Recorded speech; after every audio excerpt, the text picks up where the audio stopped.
Arif and his colleagues were planning to make the payment of $20 million.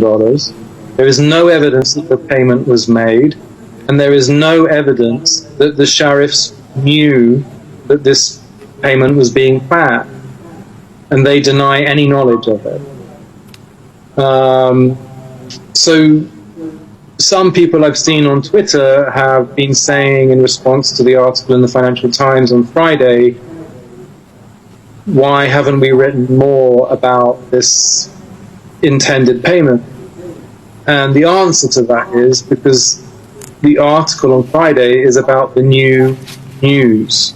And the new news is about Wootton Cricket and how Wootton Cricket was funded and what Wootton Cricket did with the money. And Wootton Cricket, based on the documents and the evidence that I have, sent money to PTI.